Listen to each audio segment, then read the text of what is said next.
Baik, tidak panjang lebar, langsung saja kepada Ustadz kami persilahkan untuk menyampaikan materi. Nah, Ustadz. Tayyib, jazakallah khairan kepada Ustadz Budi Setiawan MAG selaku Kepala LDPBA STI Al-Hidayah Bogor. Kami hormati Ketua STI Al-Hidayah Bogor, Dr. Unang Wahidin MPDI dan seluruh mahasiswa STI Al-Hidayah. Ahabani Allah wa iyyakum ajmain. Assalamualaikum warahmatullahi wabarakatuh. Waalaikumsalam warahmatullahi wabarakatuh.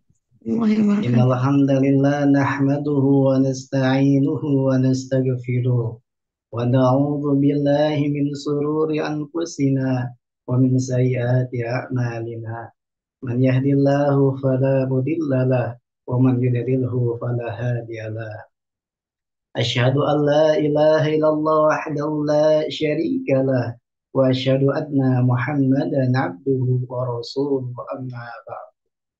Hadirin yang dirahmati Allah Subhanahu wa taala, mahasiswa STI Al-Hidayah yang berbahagia. Pada malam yang penuh dengan sukacita ini, kita kembali thalabul ilmi sebagai upaya taqarrub kita kepada Allah Subhanahu wa taala. Karena kita diingatkan oleh Nabi sallallahu alaihi wasallam, "Man yuridillahu bihi khairan yufaqihu fid." Barang siapa yang dikehendaki kebaikan oleh Allah Subhanahu wa taala, yufaqihu fit, maka indikator kebaikannya itu dipahamkan terhadap urusan agama. Salah satu kunci untuk kita memahami dasar dan pilar agama yakni wasilahnya thalabul ilm. Inilah hal yang paling utama yang harus kita syukuri dari implementasi kegiatan LDTBA.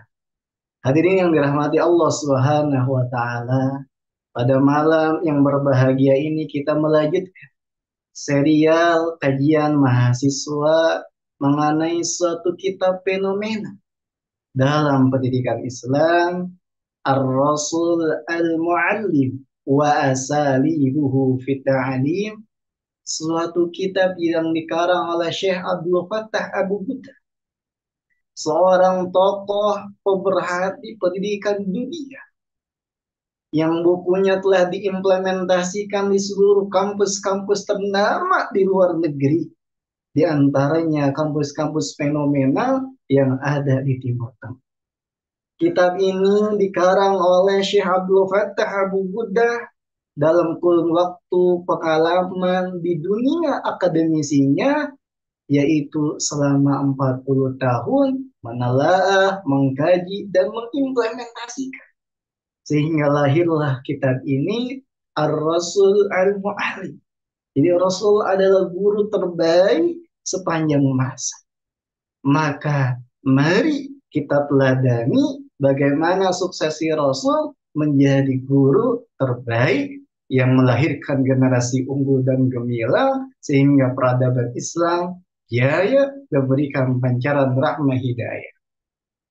Kemudian bab yang kedua, wa asalibuhu fitahfi, kitab yang di dalamnya membahas asalib, metodologi pembelajaran yang efektif dan edukatif. Jadi Rasulullah adalah sebagai guru yang sukses, itu mencerminkan suksesi keteladanannya diiri dengan metodologi pendidikan yang edukatif dan inspiratif. Alhamdulillah kita telah masuk di pembahasan kali ini tentang kitab bab metode kisah. Ya, jadi kita masuk di metode kisah. Hadirin yang dirahmati Allah Subhanahu wa taala. Metode kisah ini adalah metode yang menarik, metode yang efektif, metode yang dapat membangun semangat peserta didik kita ketika mereka sedang ada masalah. ketika mereka sedang jemu, hadirin yang dirahmati Allah Subhanahu wa taala. Maka saya memberikan mukadimah di dalam kitabnya bahwa seringkali Nabi Shallallahu Alaihi Wasallam mengajari para sahabat dengan cara menyampaikan cerita dan fenomena kisah orang-orang terdahulu. Dengan metode ini itu akan menimbulkan pengaruh yang lebih baik dalam jiwa para sahabat. Jadi membangun kisah, fenomena, peristiwa di masa lalu, membangun semangat dan membangkitkan gairah jiwa para sahabat agar lebih fastabiqul khair. Kemudian dalam keterangan kitab ini orientasinya sebagai pengarahan yang lebih baik, lebih menyita semangat dan perhatian, dan lebih berkesan pada hati para sahabat karena lawan bicara tidak diarahkan kepada suatu perintah atau larang. Ya, ini sangat menarik untuk kita kaji. Maka di dalam mukadimahnya Syekh Abdul Fattah mengutip suatu ayat Al-Quran surat Hud ayat 120. Allah Subhanahu wa taala berfirman, "Wa qul la naqussu 'alaika min anba'ir rusul ma nusabbitu bihi fu'ada." Dan semua kisah dari para rasul kami ceritakan kepadamu wahai Muhammad. Ialah kisah-kisah yang dengannya kami teguhkan hati. Luar biasa. Hadirin yang dirahmati Allah Subhanahu wa taala, jadi metode kisah yang disampaikan oleh Nabi kepada para sahabatnya ini merupakan metode ilahiyah yang Allah Subhanahu wa taala ajarkan kepada Nabi Muhammad melalui untayan firman Allah dalam surat Hud. Wa kullu naqussu 'alaika min amba'ir rusul. Wahasanya wahai Muhammad, kami ceritakan kepadamu tentang kisah rasul-rasul terdahulu. Apa tujuannya? Apa orientasinya? Apa manfaatnya? Apa faedahnya? Maka langsung Allah berikan keterangan sebagai tujuan dari metode kisah yang Allah ajarkan kepada Nabi Muhammad SAW. Ma nusabbitu bihi fu'ad. Bahwa metode kisah menceritakan kisah para nabi dan rasul terdahulu manusabbitu bihi wa anak, hal ini sebagai wujud untuk meneguhkan hati. Nusabbitu bihi fuad. Bagaimana Nabi SAW diajar tentang kisah Nabi Adam alaihissalam. Bagaimana ini sebagai potret manusia pertama dan yang di dalam dunia realitas kehidupannya itu dihiasi dengan rintangan. Ya, siapa yang merintanginya? Iblis laknatullah. Sehingga memproklamirkan bahwa iblis ini akan senantiasa menggoda anak keturunan Nabi Adam alaihissalam.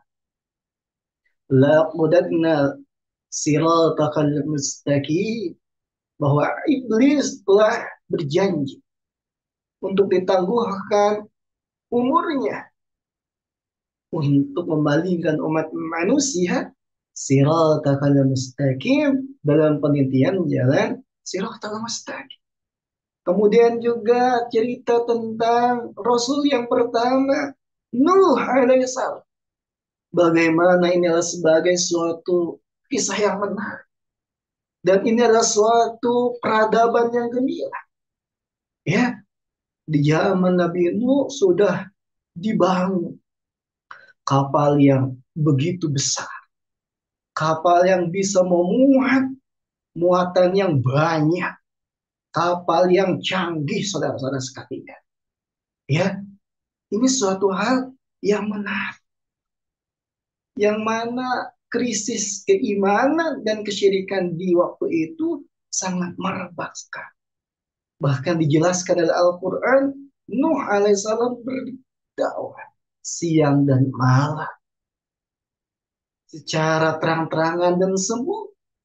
Ini adalah sebagai nusabitu bihi fu'ada. Wahai Nabi, ingatlah ketika engkau berdakwah kepada kaum, kepada para sahabat, dan kepada seluruh elemen manusia. Pasti ada rintangan. Tapi bagaimana Allah mengingatkan tentang kisah Nuh alaihissalam yang tak pernah jemu, yang tak pernah lelah, siang dan malam, terang-terangan dan sembunyi-sembunyi. Bahkan caci maki itu menghiasi dan merintangi dakwahnya. Tapi ingat, nanusabitu bihi fu'ad, bahwa kisah tersebut dari kisah-kisah para nabi dan para rasul secara umum manusabbitu bihi wa'ada. Wahai rasul, itu memberikan pengaruh, memberikan manfaat untuk meneguhkan, mengistiqomahkan di dalam dakwah, di dalam mendidik para sahabat dan mereka menjadi generasi yang gemuk. Hadirin yang dirahmati Allah Subhanahu wa taala. Para ulama memberikan keterangan tentang urgensi kita seorang pendidik untuk senantiasa mencontohkan metode kisah. Kisah para rasul, kisah para nabi, kisah orang-orang soleh, kisah para ulama, kisah tokoh inspiratif. Maka hal ini itu menggambarkan suatu hal yang menarik yang harus kita tanam. Bahwa di dalamnya ada hal yang menarik, khususnya kisah para nabi dan rasul, kisah di dalam Al-Quran, dan kisah di dalam hadis, itu ada faidah yang penting, di antaranya 3 faidah penting. Yang pertama adalah ahsanul qasas, bahwa kisah yang ada di dalam Al-Quran, yang ada di dalam hadis Nabi SAW, ahsanul qasas, merupakan kisah yang paling menarik, kisah yang paling baik, kisah yang sangat menginspirasi. Maka kita harus senang, kita harus berbangga, kita harus termotivasi. Hadirin yang dirahmati Allah Subhanahu wa taala. Ketika di dalam Al-Quran dikisahkan tentang kisah orang-orang soleh, orang-orang termulia, maka mereka adalah orang pilihan di dalam kebaikan. Maka ini adalah ahsanul qasas, kisah yang terbaik. Tapi sebaliknya ketika kisah di dalam Al-Quran atau hadis Nabi itu menggambarkan potret kehidupan yang zalim seperti Fir'aun, Namrud, dan orang-orang yang keji. Nah, ini adalah suatu kisah yang baik juga, tapi di golongan orang-orang yang buruk, yang tujuannya itu sebagai warning agar kita tidak mengikuti jalan-jalan orang yang dimurkai oleh Allah Subhanahu wa taala atau jalan orang yang Allah sesatkan, al-maghdub dan al-dhalim. Nah, ini yang pertama, bahwa pentingnya kita kepada anak kita, kepada murid kita, kepada generasi-generasi muslim kita untuk senantiasa memberikan cerita-cerita, kisah-kisah terbaik dalam Al-Quran dan khususnya di dalam hadis Nabi. Yang pertama indikatornya, tujuannya adalah ahsanul qasas, bahwa itu semua adalah kisah yang terbaik. Jelas ya? Kemudian yang kedua adalah asdaqul qasas. Jadi asdaqul qasas, kisah yang jujur, kisah yang valid, kisah yang dapat dipertanggungjawabkan kebenaran. Hadirin yang dirahmati Allah Subhanahu wa taala. Ya, dulu di dalam Al-Quran itu mengisahkan ada generasi pemuda yang tertidur ratusan tahun ketika mereka mengasihkan dirinya dari kejaran kerajaan yang kejam, yang menyeru rakyatnya untuk bertuhan selain Allah Subhanahu wa taala, yakni kisah Ashabul Kahfi. Ketika Allah menjelaskan, nahnu naqussu 'alaika naba'ahum bil haq. Jadi kami ceritakan kepadamu kisah Ashabul Kahfi, naba'ahum bil haq, kisahnya, kabarnya adalah kisah yang paling benar, kisah yang paling jujur, saudara-saudara sekalian. Maka inilah kisah yang akan bisa dipertanggungjawabkan. Kalau hari ini kita sering dapati kisah-kisah yang tidak jelas kebenaran. Nah, inilah kita harus berhati-hati. Maka ketika Al-Quran, hadis Nabi SAW itu mengkisah tentang kisah-kisah yang baik, kisah-kisah yang jujur, maka kita tanamkan kepada anak didik kita bahwa Ashabul Kahfi adalah sebagai superhero, figur pemuda teladan, itu adalah benar adanya. Tidak seperti kisah Superman, itu fiktif, saudara-saudara sekalian. Kisah Marvel, itu pun fiktif. Kisah siapa lagi? Ya, itu adalah Batman, ya, dan sejenisnya. Itu fiktif, saudara-saudara sekalian. Tapi ketika Allah, Rasulullah menggambarkan tentang kisah-kisah di dalam hadis dan Al-Quran, itulah kisah yang hak, yang benar, yang valid, sehingga sangat kuat untuk dijadikan figur teladan. Nah, itu adalah tujuan yang kedua. Kemudian yang terakhir, tujuannya dari kisah sebagai metode pembelajaran, itu sebagai manfaatnya adalah anfa'ul qasas. Jadi kisah di dalam Al-Quran yang tadi nusabbitu bihi fu'ada, menanamkan keteguhan hati, membangun eksistensi istiqomah, anfa'ul qasas, termasuk kisah yang paling bermanfaat, saudara-saudara sekalian.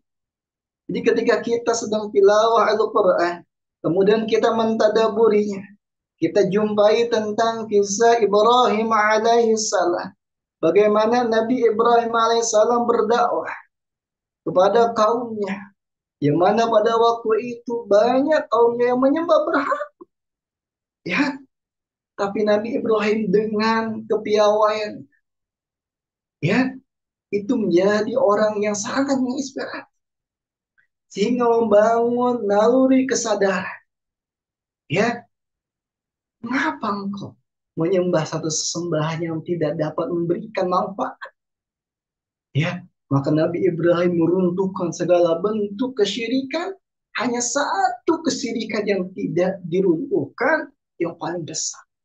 Sehingga ketika diadili siapa yang membuat itu semua, maka Ibrahim AS menanyakan, tanyakan kepada Tuhanmu yang besar ini. Secara logika manusia, tidak mungkin seorang Tuhan itu tidak memiliki kuasa atas dirinya ataupun kepada hambanya. Maka dengan argumentasi ini, orang yang didakwai Nabi Ibrahim pun mulai takjub. Yang pada akhirnya Nabi Ibrahim mendapatkan suatu kezaliman.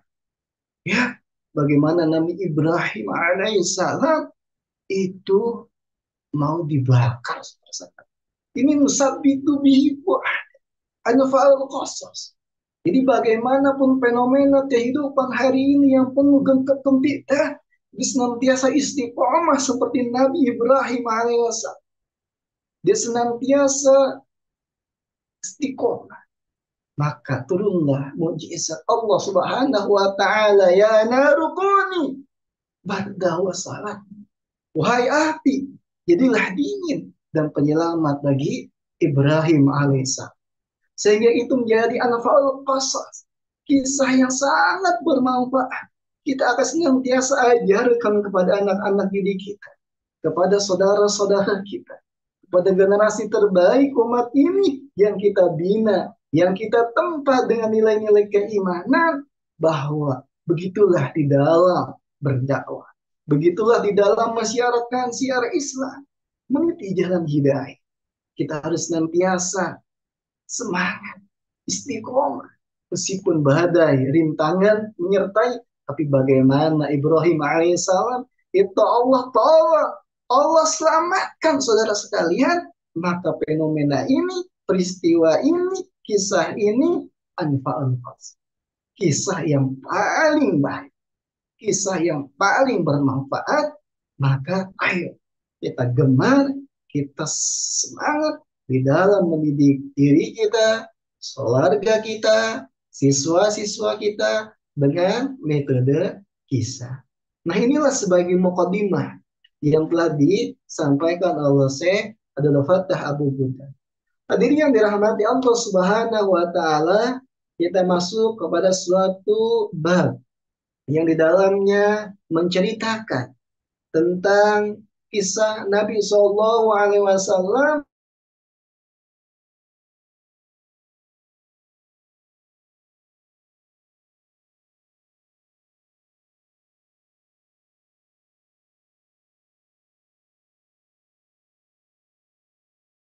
Allah ala madrajatihi malaka falamma ata alai qala aina turid uridu akhalli fi hadhihi al-qaryah.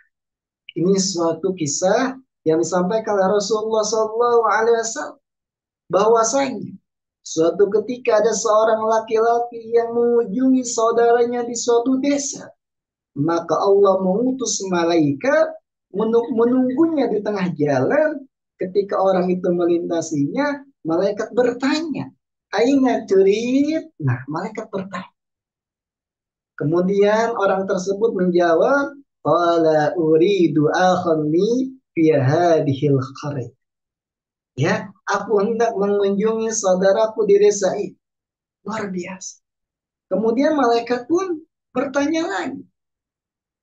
Ya, qala halaka alaihi min nikmatin tarabbuha.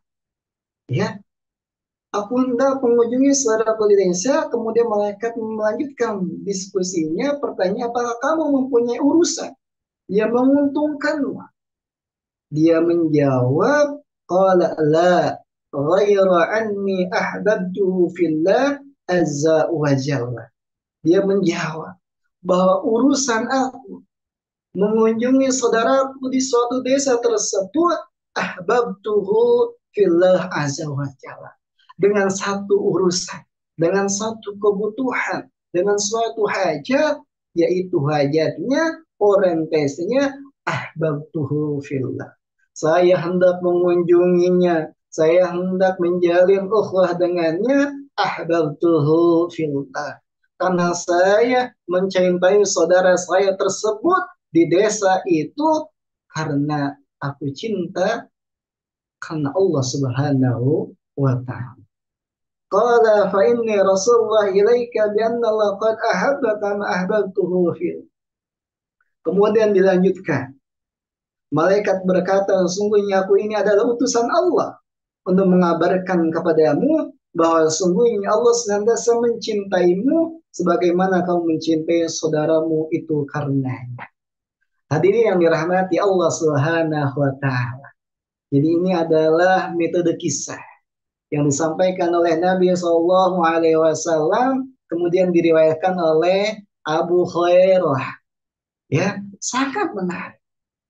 Yang mana materi dari kisah yang disampaikan oleh Nabi Shallallahu Alaihi Wasallam yaitu tentang suatu sikap, suatu akhlak untuk mencintai saudaranya sebagaimana dia mencintai dirinya karena Allah Subhanahu wa taala. Ya, jadi membangun semangat ukhuwah Islam. Maka dengan ini Allah pun akan senantiasa mencintai orang tersebut. Luar biasa. Nah, jadi ini akan menjadi hal yang sangat menarik untuk kita tanamkan kepada anak-anak murid kita. Nah, ketika Anda mencintai saudara Anda, bukan karena materi, sebagaimana tadi dicontohkan oleh orang tersebut, tapi cinta Anda, tolongnya Anda, kasih sayangnya Anda, karena Allah Subhanahu wa taala, maka hal tersebut akan mendatangkan kasih sayang Allah Subhanahu wa taala. Bahkan di dalam redaksi hadis yang lain, Wallahu fi auni al-'abdi maka al-'abdu fi auni akhihi. Allah senantiasa menolong saudaranya, suatu hamba ketika hamba tersebut senantiasa menolong saudaranya tersebut. Ini sangat luar biasa. Nah, jadi hadirin yang dirahmati Allah Subhanahu wa taala, di dalam metode kisah ini sangat menarik sekali. Ya, apalagi di dalam metode kisah ini kita sinergikan dengan pendekatan bermain peran, mensimulasikan. Ya, si A mensimulasikan sebagai orang yang hendak berziarah mengunjungi saudaranya tersebut. Ya, si A berperan tentang orang, ya, malaikat yang menanya sebagai utusan Allah tersebut mengabarkan. Ada dialog diskusi, ya, sehingga ada nilai-nilai aktif, ya, aktif, dan ada diskusi, narasi yang sama disampaikan. Aina turid uridu ahan fi hadhil qarya. Itu hal yang sangat menarik, ya. Jadi kisah ini bisa disinergikan dengan pendekatan-pendekatan yang lain sehingga lebih hidup, lebih aktif dan lebih membekas, lebih mengesan, ya. Bagaimana ketika kita kesankan. Nah, jadilah pada yang senantiasa berkasih sayang dengan saudara kita sebagaimana kisah yang tadi. Itu mendapatkan kasih sayang Allah Subhanahu wa taala. Sehingga Allah utus malaikat untuk menyertai, untuk menyalaminya, untuk mendoakannya, untuk memberikan rahmat dan kasih sayang Allah Subhanahu wa taala. Insya Allah anak didik kita, keluarga kita yang kita bina dengan pendekatan metode ini, mereka akan terbangun semangatnya di dalam berkasih sayang. Hadirin yang dirahmati Allah Subhanahu wa taala. Lanjut di dalam hadis yang kedua diriwayatkan oleh Bukhari dan Muslim, meriwayatkan dari lafaz ini bahwasanya dari Abu Hurairah, suatu hari Rasulullah SAW bersabda, "Bainama ar-rajul yamshi bi tariqin ishtadda 'alaihi al-'atash, fawajada bi'ran, fanazala fiha fashariba, thumma kharaja, faida qalbun yalhath ya'kul al-qara min al-'atash." Ini suatu hal yang sangat menginspirasi dari suatu kisah yang disampaikan oleh Nabi SAW bahwasanya suatu ketika ada seorang laki-laki yang berjalan di sebuah jalan di tariqin ishtadda alaihi al-atas. Maka di dalam perjalanan tersebut laki-laki ini itu kehausan. Ishtadda alaihi al-atas. Fawajada bi'ran, maka di dekatnya dijumpailah bi'ran, suatu sumber. Panazala fiha pasyariba. Kemudian orang tersebut, ya, menghampiri sumber tersebut dan mengambil airnya, kemudian meminumnya. Summa kharaja faida kalbun yalhaz yakulu saru minal atas. Kemudian setelah itu si laki-laki tersebut itu melihat, ya, kalbu, ya, anjing yang menjulurkan lidahnya yang menunjukkan bahwa anjing tersebut minal atas, sama sedang kehausan. Faqalu laqad balagha hadzal qaum minal atas mislu alladhi kana balagha minni fanazala bi'ra falamma khufa ma'an. Nah, ini yang sangat menarik. Setelah dia keluar, dia melihat seekor anjing yang menjulurkan lidahnya menjinari tanah yang lembab karena kehausan, maka laki-laki tersebut berkata dalam hati, anjing ini mengalami kehausan sebagaimana saya yang tadi mengalami kehausan. Maka ia turun lagi ke sumur untuk mengambilkan air tersebut dan memberikan air tersebut ke anjing tersebut. Nah, ini sangat menarik kisahnya. Maka dilanjutkan. Summa amsakahu bifihi hatta raqiqa basaqahu fasyakara Allah lahu faghafara. Qala ya Rasulullah wa inna lana fi hadhihi al-bahaim la ajran. Baqala fi kulli kabidin ratbatin ajr. Nah, inilah pelajaran dari kisah yang disampaikan. Maka Allah berterima kasih kepada orang itu dan mengampuni dosanya. Para sahabat bertanya, wahai Rasulullah, apakah kami dapat pahala jika berbuat baik kepada binatang? Rasulullah SAW menjawab, dalam setiap hati yang basah terdapat pahala. Maksudnya, dalam setiap kebaikan kepada makhluk yang memiliki roh adalah kehidupan terhadap itu semua akan mendapatkan kebaikan dan pahala. Masya Allah. Hadirin yang dirahmati Allah Subhanahu wa taala, di dalam metode kisah yang disampaikan Nabi kepada para sahabatnya ini, dari riwayat Abu Hurairah menjelaskan tentang kasih sayang antar sesama manusia, bahkan kasih sayang terhadap binatang.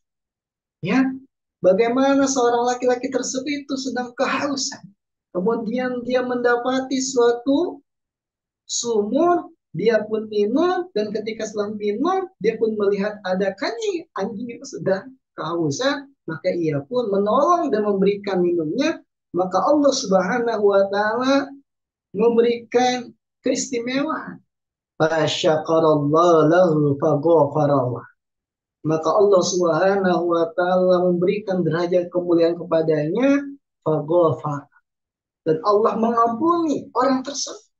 Ya Allah balas kebaikannya sebagaimana kebaikan orang tersebut berbuat baik kepada binatang dengan memberikan minum binatang yang sedang kehausan. Maka Rasulullah itu memberikan suatu pelajaran. Ya, apa pelajarannya? Fi kulli kabidin rahbatun ajab. Ya, jadi setiap perbuatan baik kepada makhluk Allah, dalam hal ini adalah kepada binatang, itu ada pahala kebaikan. Hadirin yang dirahmati Allah Subhanahu wa taala, ini sangat menarik. Kisah ini, metode ini sangat inspiratif. Bagaimana kita harus senantiasa mencerminkan perilaku yang baik, menolong makhluk Allah Subhanahu wa taala, berkasih sayang, yang mana hari ini itu jauh dari nilai-nilai empati dan simpati kepada makhluk Allah Subhanahu wa taala. Ya, bahkan banyak yang dijadikan sebagai buruan, disembelih, disakiti, dan lain sebagainya. Tapi itu Rasulullah SAW dengan metode kisahnya itu menenangkan nilai-nilai kebaikan, sehingga kebaikan tersebut itu ditiru oleh orang lain, senantiasa berkasih sayang kepada makhluk Allah Subhanahu wa taala dan kepada binatang. Nah, ini adalah hadis yang kedua. Kemudian di lafaz yang lain, ya, masih dari Bukhari dan Muslim, bainama kalbun yutifu bi bi'ri qad kada yaqbuluhu al-'atash id ra'athu agiyun min baghaya bani Israil fanaza'at khuffaha fawasaqa bihimariha fanaza'at lahu min al-ma' fasaqathu iyyahu faghfir lahu bidzalik. Suatu ketika ada seekor anjing yang mengelilingi sebuah sumur, ya, dalam kondisi yang hampir mati karena kehausan. Kemudian ada seorang wanita dari kalangan Bani Israel yang melihat, kemudian dia melepas sepatunya, lalu mengikatnya dengan kerudung. Kemudian dia mengambilkan air dan meminumkan air tersebut kepada anjing yang tadi sedang kehausan, maka perbuatan itu fasaqat wa iyyahu fadlaha bidzalik. Jadi perbuatan baiknya itu Allah Subhanahu wa taala akan mengampuni dosa-dosa. Jadi hadirin yang dirahmati Allah Subhanahu wa taala. Ya, jadi ini masih dalam redaksi yang sama tapi dalam nas yang berbeda. Kalau yang di hadis yang kedua yaitu seorang laki-laki, kalau ini seorang perempuan. Nah, jadi bagi muslim dan muslimah, mari kita senantiasa berbuat baik kepada saudara kita sama muslim dan kepada saudara kita yang lainnya. Hatta tadi kepada binatang. Dalam hal ini Rasulullah itu memberikan pelajaran sampai kepada anjing yang sedang kehausan. Di dalam dunia Islam, ya, itu sangat menginspirasi. Bagaimana kebaikan ini Allah tanam supaya kita betul-betul menjadi hamba Allah, ibadah rahman yang saling berkasih sayang. Nah, inilah pelajaran yang berharga.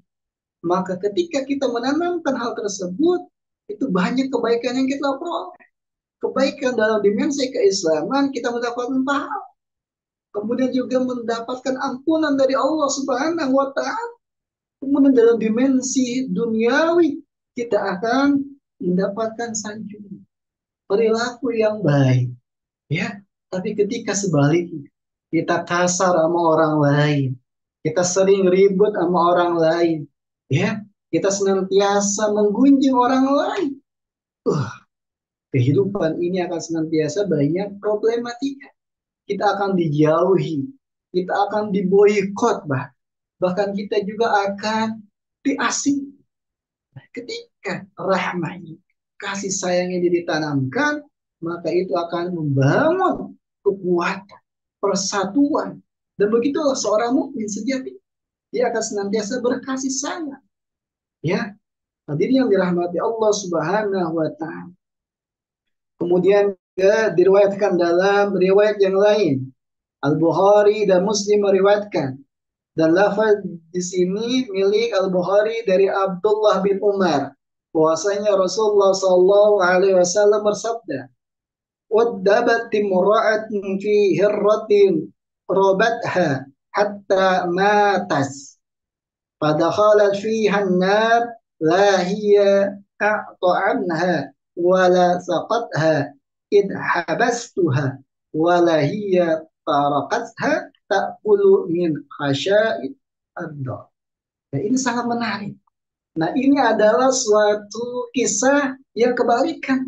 Kalau tadi kisah yang laki-laki yang dia memberikan minum kepada seekor anjing, kemudian kisah yang kedua seorang perempuan yang dia menolong seorang anjing yang kehausan bahkan sampai hampir mati, dan ini adalah kebalikan.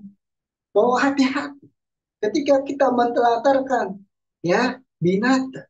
Dalam hal ini juga yang lebih besar adalah mengenalkan anak didik kita, saudara kita, bahkan orang yang kita kasihi. Hati-hati ketika kita berlaku kasar, berlaku aniaya, berkata sewenang-wenang, menzalimi, itu akan mendapatkan azab di sisi Allah Subhanahu wa taala, sebagaimana dari Rasulullah itu mengkisah bahwa suatu hari ada seorang wanita yang disiksa karena seekor kucing yang dia ikat hingga mati. Maka wanita tersebut masuk neraka. Dia tidak memberinya makan, dia tidak memberinya minum ketika mengurungnya. Dia juga tidak membiarkannya makan serangga di bumi. Ya, jadi ini satu peringatan. Nah, ketika Anda memelihara suatu peliharaan sampai peliharaan Anda itu mati, jadi dirantai, diikat, tidak dikasih makan, tidak dikasih minum, tidak dirawat dengan baik, bahkan tidak dikencarkan, sehingga dia bisa memakan, meminum, atau memakan di sekelilingnya dengan sekehendaknya sampai dia mati. Maka hati-hati. Allah Subhanahu wa taala melalui kisah yang disampaikan oleh Nabi SAW itu menjadi warning untuk senantiasa berlaku baik kepada binatang. Luar biasa, binatang saja harus dilakukan dengan baik. Bagaimana dengan anak didik kita? Bagaimana dengan keluarga kita? Bagaimana dengan saudara-saudara kita? Ya, ketika seorang guru berlaku tidak baik kepada muridnya, menyakitinya, menghardiknya, memboikotnya tanpa alasan yang sah. Ya, sekarang kan tenar di dunia pendidikan, ataupun sebaliknya. Murid membuli gurunya, murid membuli kawannya, bahkan tragis, ya, sampai main fisik, ujaran kebencian, dan lain sebagainya. Pun demikian seorang orang tua yang berlaku kasar kepada keluarganya, kepada anaknya. Hati-hati kata Allah Subhanahu wa taala dari kisah ini, udibat timur, khawatir itu akan diazab, khawatir akan kena siksa Allah Subhanahu wa taala. Maka ini akan menanamkan yang namanya tarhib, ya, ancaman. Nah, hati-hati ketika Anda berbuat kezaliman, ketika Anda berbuat kasar, ketika Anda berbuat kriminalitas, maka ingat ancaman Allah Subhanahu wa taala akan menyertai Anda. Begitu pula tentang sanksi sosial pun akan mengeri, ya. banyak hari ini yang sangat miris untuk kita saksi. Sehingga terbangun sinergisitas, kasih sayang, ya, guru dengan murid, murid kepada guru, murid, guru, dan semua elemen pendidikan saling bahu-bahu di dalam membangunkan kasih sayang dan spirit Allah. Maka ini akan senantiasa membangun spirit fastabiqul khair. Pun demikian, ketika ayah berkasih sayang dengan ibu, ibu dengan ayah, suami dengan istri, istri dengan suami, suami dengan anak, orang tua dengan anak, anak dengan orang tua, ya, saudara dengan saudara yang lain. Harmonisasi ini membangun, ya, persatuan dan kerukunan. Dan itulah yang harus kita tanamkan kepada murid-murid kita. Ya, ini sangat menarik. Bagaimana kisah Nabi SAW ini menjadi pelajaran yang berharga. Nah, maka dari itu, mari kita senantiasa membangun kisah-kisah inspiratif, kisah-kisah edukatif, baik di dalam Al-Quran, ataupun dalam hadis, ataupun kisah-kisah yang bermanfaat yang lain. Ya, untuk kita senantiasa tanam, untuk membangun motivasi dan melahirkan tadi, ya, kesan-kesan yang mendalam. Hadirin yang dirahmati Allah Subhanahu wa taala, dan kisah inspiratif ini akan menjadi pegangan hidup kita sebagai pengingat bahwa di dalam kesulitan pun itu akan senantiasa ada pertolongan Allah Subhanahu wa taala. Di dalam akhir dari kajian ini bagaimana Rasulullah mengkisah tentang suatu kisah yang sangat menginspirasi. Ya, kalau yang kisah 1, 2, 3 itu terhadap, ya, individu tertentu. Yang pertama, orang yang mengunjungi saudaranya karena dia mencintai karena Allah. Yang kedua, laki-laki yang menolong binatang. Yang ketiga adalah kisah wanita yang menolong binatang. Dan yang keempat adalah kisah wanita yang kebalikannya, yang mengurung binatang, yang menyakiti binatang. Nah, kisah yang terakhir ini sebagai akhir dari penjelasan kita tentang kisah 3 orang, yang mana 3 orang ini di suatu kondisi, ya, hujan lebat, kemudian harus berlindung di suatu gua. Nah, ini senang kasih kita dengar, kita saksi. Ternyata gua tersebut itu tertutup, saudara-saudara sekalian. Sehingga mereka bertiga itu bertawasul mohon pertolongan kepada Allah dengan amal soleh. Orang yang pertama bertawasul memohon pertolongan kepada Allah dengan amal solehnya dalam dimensi akhlaknya, birrul walidain. Ya Allah, dulu ketika saya di dunia, aktivitas keharian saya senantiasa berbakti kepada orang tua. Tuhan saya senantiasa mendahulukan orang tua saya di dalam baktinya, di dalam menafkahinya, mengasihi, makan, minumnya. Saya lebih prioritaskan orang tua saya, dia sudah tua. Maka ketika itu saya lakukan dengan mengharap kebaikan dan pahalamu, maka jadikanlah amal baik ini untuk engkau bukakan pintu gua tersebut yang tertutup. Akhirnya tak lama kemudian sedikit pintu guanya bergeser. Orang yang kedua memohon pertolongan kepada Allah Subhanahu wa taala. Saya adalah orang yang dermawan, seorang yang hartawan, ya. Tapi saya terpikat dengan suatu wanita, ya. Dan wanita tersebut itu tidak mau dinikahi oleh. Tapi suatu saat orang tersebut, wanita tersebut itu butuh tentang harta. Tapi jaminannya orang tersebut harus mengikuti hawa. Tapi ketika dia mengurungkan karena Allah Subhanahu wa taala, ya Allah, ketika aku tidak menyalurkan kepada yang maksiat, maka ketika peristiwa tersebut adalah kebaikan, maka bukakanlah pintu gua ini dari wasilah kebaikan tersebut, terlindungi dari kemaksiatan. Kemudian orang yang ketiga adalah orang yang senantiasa menjaga hak saudaranya. Ketika saudaranya tersebut sedang tidak lagi bekerja darinya, tapi masih menyisakan upahnya, saudara-saudara. Upahnya tersebut dibelikan ternak, bahkan ternaknya itu sudah banyak. Ketika orang tersebut datang, mana upahku yang dulu? Ini ternak dikasih, Kak, saudara. Maka orang tersebut berdoa, ya Allah, dengan kebaikan ini saya memberikan anak yang lebih banyak. Ketika ini kebaikan, maka bukakanlah mulut pintu gua yang menutupi kami. Akhirnya pintu gua tersebut itu kebuka, saudara-saudara.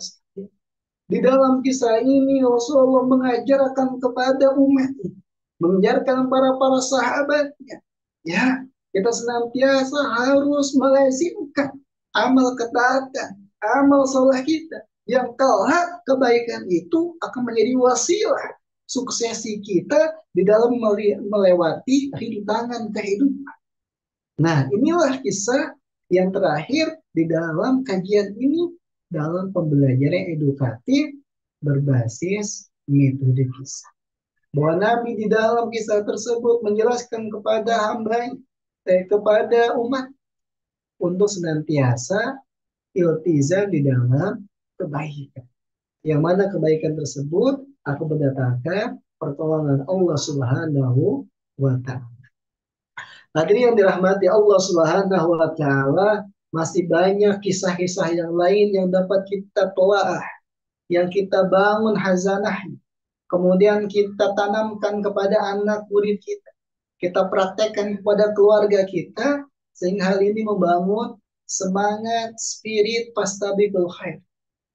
Terlebih seorang ayah, ya ini ayah, anak itu akan senantiasa senang dengan kisah-kisah pengalaman orang tua, ataupun seorang murid pun akan gembira dengan pengalaman gurunya yang sangat menginspirasi. Pun demikian, seorang mahasiswa akan termotivasi dengan pengalaman kisah dosennya yang inspiratif. Itu pun bisa menjadi metode pembelajaran yang disampaikan. Ya, sangat menarik. Bagaimana Rasulullah itu memberikan keteladanan dari kisah-kisah terbaiknya kepada para sahabat.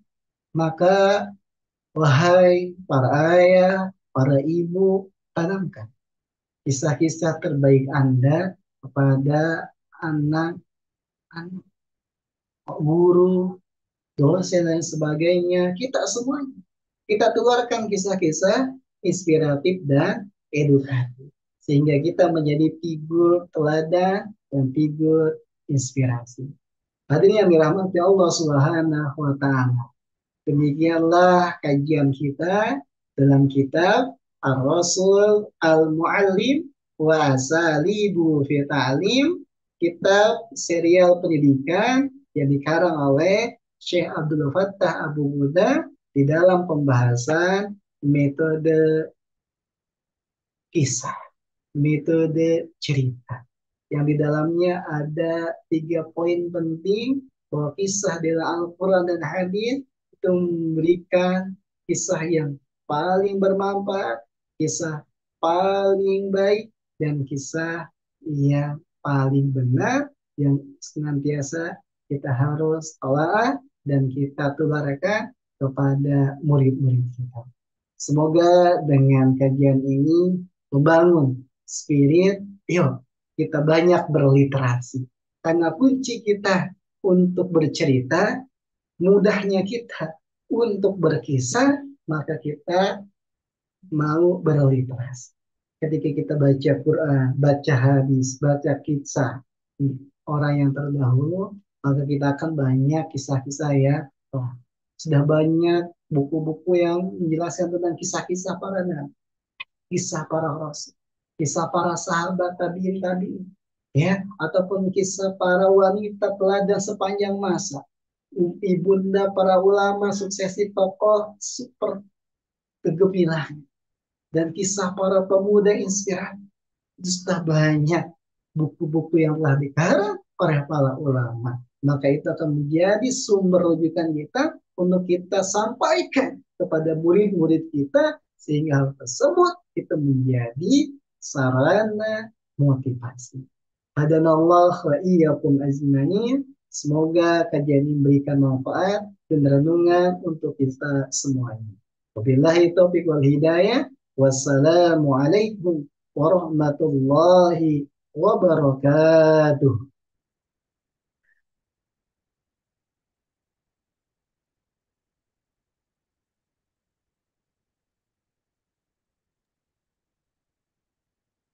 'Na'am. Silakan bagi yang mau bertanya, boleh dipersilakan.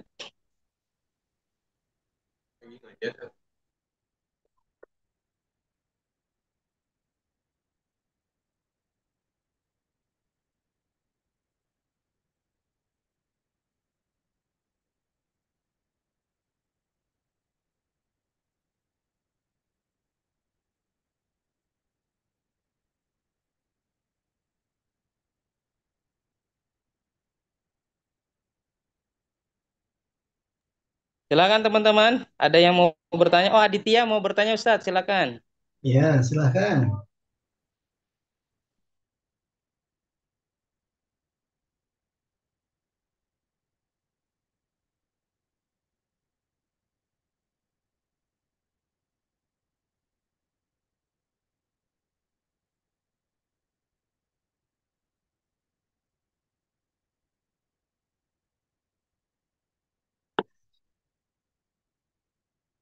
Baik, langsung dijawab saja supaya efektivitas waktu.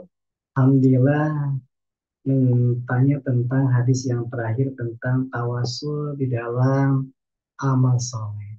Tadi yang dirahmati Allah Subhanahu wa taala, hadis ini juga sudah tertera di dalam Riyadhus Shalihin. Bab ikhlas, ya. Jadi ini adalah salah satu metode tawasul yang dibenarkan di dalam Islam, yaitu bertawasul dengan amal soleh. Nah, amal soleh apa yang tadi menjadikan tawasul itu? Jadi ada tiga yang disampaikan oleh hadis Nabi SAW. Yang pertama adalah tawasul dengan birrul walid. Jadi sebagaimana orang tadi itu keseharian aktivitasnya itu senantiasa berbakti kepada orang tuanya. Khususnya merawat orang tua yang sudah tua renta. Ya, jadi inilah suatu anugerah. Sehingga ketika dia sedang mendapatkan ujian, berdoa kepada Allah, ya Allah, saya senantiasa berbuat baik kepada orang tua saya. Saya senantiasa memprioritaskan makan dan minumnya. Sedangkan anak dan keluarga saya lebih membutuhkan, tapi saya lebih prioritaskan terlebih dahulu. Ketika hal ini saya ikhlas karenamu, maka jadikanlah sebagai amal soleh yang Allah terima dan sebagai sarana untuk dibukakan dari mulut gua yang tertutup. Jadi itu yang pertama. Kemudian adalah yang kedua, orang yang bertawasul menjaga dirinya untuk tidak bermaksiat. Ya, jadi dia menjaga dirinya untuk bermaksiat. Ketika dia tergoda dengan hatinya, tergiur untuk bermaksiat. Ya, dalam hal ini adalah zina. Maka, ya Allah, ketika aku menjaga diriku untuk tidak berbuat zina, itakin karena takut kepada Allah, sedangkan aku sangat menginginkan. Ada. Maka hal ini jadikanlah sebagai wasilah amal soleh untuk terbuka karena mulut gua ini. Itu yang kedua. Yang ketiga adalah orang yang ikhlas di dalam mendermakan hartanya. Ya, jadi ikhlas mendermakan harta. Dulu ada orang yang bekerja kepada saya, tapi upahnya belum saya ambil. Tapi ketika diambil upahnya dulu itu sudah dikembang, sudah dibelikan yang tadi itu hewan peliharaan. Maka ketika si pemiliknya itu mengambil dari upahnya, dia sampaikan ini upahmu yang dulu, kaget. Ya, upahnya mungkin 100 ataupun 200 ribu ataupun 1 juta, tapi sudah banyak asetnya. Tapi aset tersebut dikasih, karena itulah hak. Nah, jadi ikhlas mendermakan ya harta tersebut kepada yang berhak akan menjadi wasilah amal saleh yang mendatangkan pertolongan Allah Subhanahu wa taala. Hadis lengkapnya bisa langsung tadi dibaca ulang di Riyadhus Shalihin, ya, seperti itu. Babul ikhlas. Baik, lanjut lagi pertanyaan berikutnya. Kira masih ada yang disampaikan.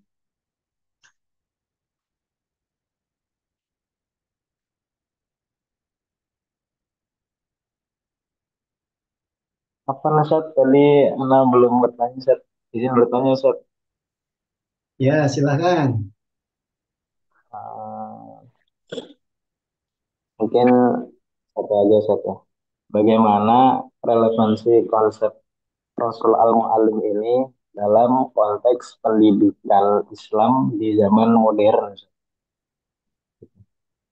Baik, Masya Allah. Ada lagi yang lain?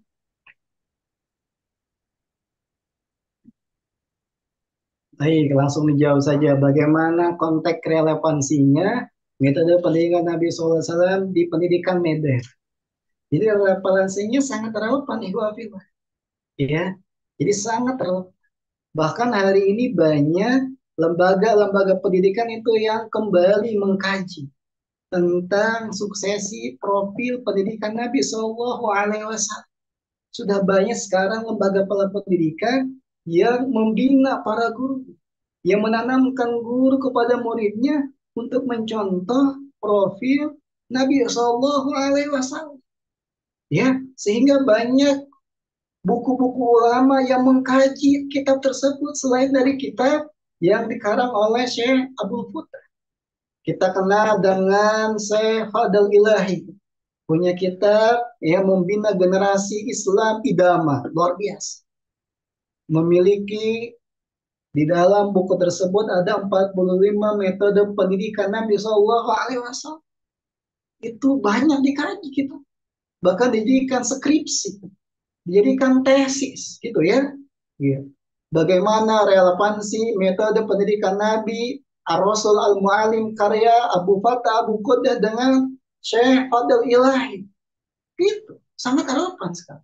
Bahkan juga ada kitab Ad-Duaisi, menjadi guru sukses imperatif. Ad-Duaisi punya kitab itu. Ya. Jadi banyak relevansinya. Yang pertama relevansinya banyak para ulama pemerhati pendidikan Islam melahirkan buku-buku tentang metode pendidikan Rasulullah SAW. Dan sekarang banyak penggiat-penggiat pendidikan Islam yang mereka pun membiarkan, memotivasi untuk kita mendidik, baik mendidik anak didik kita yang ada di sekolah, ataupun orang tua mendidik anaknya dengan pola asuh yang disampaikan oleh Rasulullah SAW. Seperti Islamic Parenting, ya, karya Jamal Syekh Abdul Rahman. Ada juga Tuhfatul Maulud ya Kamil Maulud Ibnu Jauzi. Itu juga tentang metode pendidikan Islami An-Nabawiyah.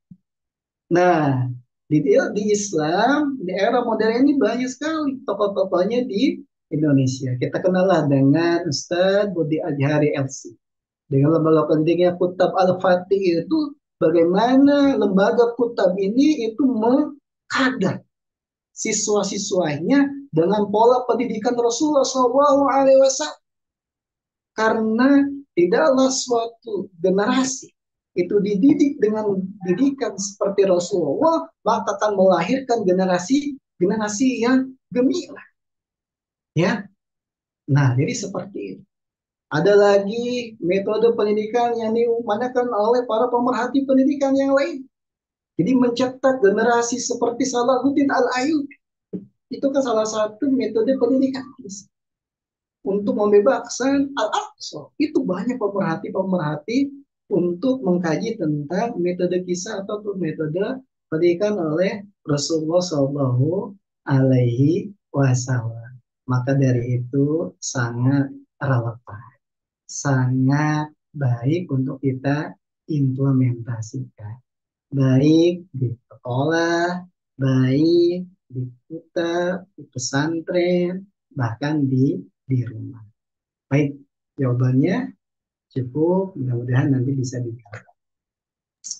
Betul, Ustaz. Jazakumullah khair. Ya, Afan, iya.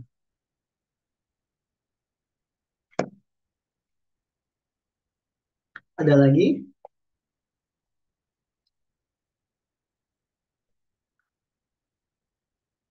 Silakan teman-teman, masih ada yang mau bertanya? Kalau nggak ada kita cukupkan. Mana? Cukup? Ya, sepertinya cukup Ustadz. Boleh disimpulkan Ustadz. Baik, Alhamdulillah pada kesempatan malam ini kita bisa sharing edukasi serial pendidikan Islam. Hadirin yang dirahmati Allah Subhanahu wa taala, apapun profesinya, kita semuanya adalah pendidik. Baik pendidik di lembaga formal, baik pendidik di lembaga non formal, ataupun pendidik di lembaga informal. Ya, jadi kita semua pendidik. Oh, Ustaz, saya jurusan ekonomi, Anda akan menjadi pendidik minimal di keluarga. Ustadz, Anda jurusan ahwal syahsiyah sebagai hakim, maka Anda juga akan menjadi pendidik sebagai mediasi di lembaga kehakiman. Ustadz, Anda sebagai manajemen pendidikan Islam, maka Anda juga akan mendidik para kependidikan. Nah, itu akan dididik. Apalagi sebagai PAI. Ustadz, Anda jurusan ET, luar biasa. Anda akan menjadi seorang pendidik Al-Quran. Tapi itu semua kita menjadi pendidik, menjadi guru yang meneladani Rasulullah Shallallahu Alaihi Wasallam sebagaimana nama kita tersebut Ar-Rasul Al-Mu'allim. Ingat, kita punya contoh guru yang terbaik, kita punya contoh guru yang sukses, yaitu Rasulullah Shallallahu Alaihi Wasallam. Ketika kita mencontoh bahwa kita sedang itibah mengikuti sunnah Rasulullah SAW dalam aspek keteladanan di dalam pendidikan Islam, yakni mencerminkan guru seperti Rasulullah SAW. Nah, ini sangat penting untuk kita bangun kesadaran. Itu yang pertama. Yang kedua, banyak sekali metode yang telah ditelaah, disajikan oleh para pemerhati pendidikan sehingga lahirlah asalibuhu fita'lim, metodologi pendidikan Nabi Shallallahu Alaihi Wasallam di dalam suksesi pendidikannya pada para era sahabat Nabi Shallallahu Alaihi Wasallam. Maka yuk kita ingin anak-anak kita, murid-murid kita itu gemilang seperti generasi para sahabat, maka kita contoh cara, metode, pola asuh yang diajarkan oleh Rasulullah SAW, khususnya pada bahasan tersebut, yaitu tentang metode kisah.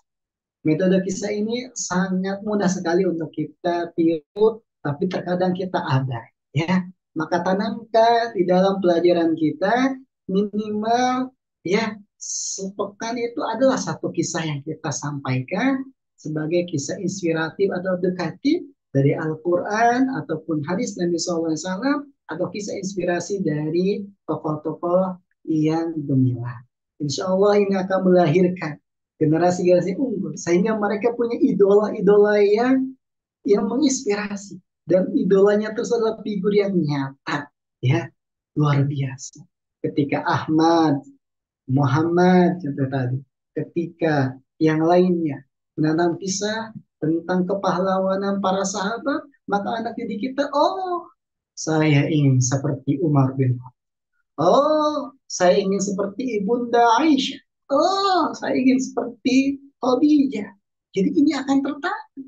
Tapi bagaimana ketika anak didik kita, mereka tidak tahu tentang kisah Rasulnya. Mereka tidak tahu tentang kisah nabinya. Mereka tidak tahu tentang kisah para sahabat dan generasi terbaik hari ini. Tapi mereka hanya tahu kisah para artis-artis yang tren hari ini. Itu sangat miris, saudara-saudara sekalian. Maka yuk kita jadikan sebagai agen perbaikan dengan metode pendidikan Nabi Sallallahu Alaihi Wasallam. Hadanallah wa iyyakum ajmain. Assalamualaikum warahmatullahi wabarakatuh. Waalaikumsalam warahmatullahi wabarakatuh. Waalaikumsalam Ustaz. Terima kasih atas nasihatnya. Kalau kita ketemu lagi ya teman-teman di pekan depan ya.